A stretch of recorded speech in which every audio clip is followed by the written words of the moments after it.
বৈজ্ঞানিক একটা প্রথা চলে আসছে। তো আমাদের বাঙালির এটা আবেগ, তবে পয়লা বৈশাখ মানেই খাওয়া দাওয়া, ঠাকুর বাড়িতে যাওয়া, একটা আনন্দের বিষয়, নতুন বছরের নতুন শুভেচ্ছা আর কি, এটাই চলে আসছে। অনেক বছর ধরে আসছেন, এবারও আসছেন, কেমন দেখলেন ভিড় বাট্টা? ভালো, সবার ভিতরেই তো একটা আনন্দ। সবসময় আমি দেখে আসছি, দক্ষিণের বাড়িতে আমি ছোট থেকেই আসছি।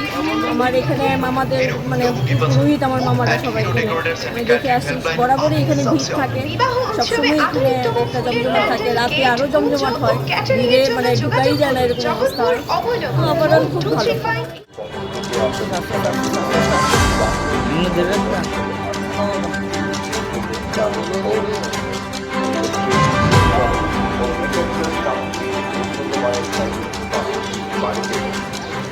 এটা তো খুব দারুণ ফিলিং। অ্যাকচুয়ালি আমাদের প্রাতিষ্ঠানিকভাবে আমাদের পারিবারিক ব্যবসা, তো একটা বাবার পরে বড় ভাই করতো, এখন আমার ভাতিজা ও ব্যবসা চালাচ্ছে। তো অনেক বছর পরে আমি আজকে এই লক্ষ্মীনারায়ণ মন্দিরে এসেছি হালখাতার জন্য, ওই যাত্রা করার জন্য। সাথে আমার ভাতিজা রয়েছে, ওই মূলত ব্যবসাটা দেখে এটা একটা দারুণ ফিলিংস।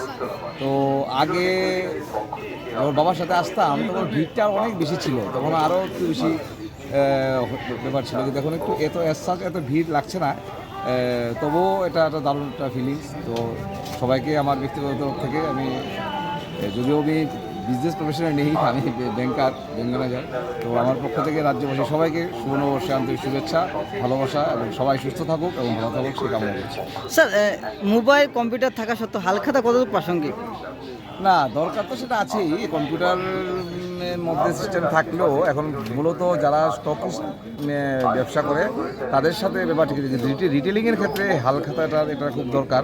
আর রিটেলিংয়ে ছোটো রিটেলিং ব্যবসার ক্ষেত্রে এই সমস্ত কিছু কম্পিউটারাইজ করাটা, বিশেষ করে যারা মানে একটু ক্রেডিট ফেসিলিটি যায়, বা গ্রামেগঞ্জে হোক শহরের হোক, যারা রিটেল ব্যবসা করে তাদের অনেক ক্রেডিট ফেসিলিটি দিতে হয় মানুষদেরকে। সবার পক্ষে সবসময় যেটাই পারচেস করবে সঙ্গে সঙ্গে পেমেন্ট করা সম্ভব হয় না, সেই ক্ষেত্রে এই খাতার হিসাবটা রাখতেই হবে, নির্দিষ্টতা আছে। মেনুও থাকবেই, যতই কম্পিউটারাইজ হোক আর যাই হোক।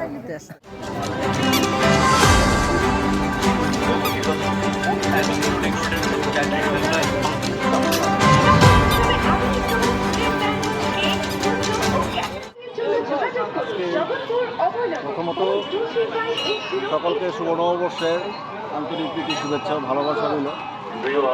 আজকের দিনটা তাৎপর্য হলো, আজকের এই শুভলগ্নে আমাদের যারা ব্যবসায়ী বৃন্দরা আছে, ব্যবসায়ী বৃন্দরা যারা নতুন নতুন ব্যবসা বা যারা নতুনভাবে গৃহপ্রবেশ করতে চায়, তারা এই নতুন দিনের মধ্যেও তারা গৃহপ্রবেশ করতে পারে।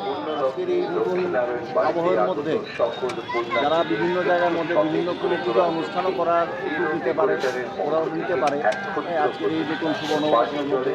বিশেষ করে যেহেতু সিদ্ধিদাতা গণেশের উৎসব, ব্যবসায়ী হচ্ছেই মানে আজকের নববর্ষই হচ্ছে বাবা গণেশের পূজা।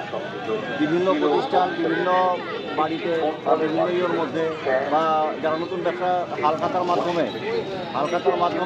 নিজের দোকানের নাম, নিজের নাম, ব্যবসা সুন্দরভাবে শুরু করা যায়, তার জন্য আজকে দিনটা বেছে নেয়। আবার অপোজিটের মধ্যে তার একটা তাৎপর্য থাকে।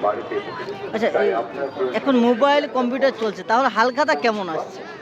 মোবাইল তো মোবাইলের জায়গাতে আছে, আধুনিক যুগের মধ্যেও মোবাইল আছে, কিন্তু হালখাতারও সেরকমই একটা চাহিদা আছে। যতটুকুই আমরা ডিজিটাল হচ্ছি না কেন, তারপরেও কিন্তু হালখাতারও একটা চাহিদা আছে। আপনি অনেক দিন ধরে এই কাজে জড়িত, মানে আগে থেকে কি বেড়েছে? তুলনামূলক আছে, বেড়েছেও বলবো না, আবার কমেছে সেটাও বলবো না। আগের তুলনায় এখনও সেরকম স্টেবল আছে। তাহলে সারা বছরই সারা জীবনে থাকবে এটা? হ্যাঁ, এটা থাকবে। আমাদের যেটা ট্রেডিশন সেটা তো থাকবে। কেমন লোক কেমন আসছে? হ্যাঁ, লোক তো এখনও তো ভালোই আছে। আশা করছি আরও দিন যখন করাবে আরও ভালো হবে। সার্বিক বিবেচনা করে আপনাদের যে সম্প্রদায় কেমন ব্যবসা চলছে আপনাদের? না, সেটাকে যদি ব্যবসা বলেন তো সেটা না, মানে ব্যবসা না, এটা বলেন আমরা সার্বিক রাজ্যের জনগণ বা যারা ব্যবসায়ীরা আছে তাদের মঙ্গলার্থে আমরা আজকে এনে বসেছি। আপনাদের কেমন চলছে? বলতে পারি ভালোই। স্যার, আপনার পরিচয়টা? আমার নাম করণজিৎ চক্রবর্তী।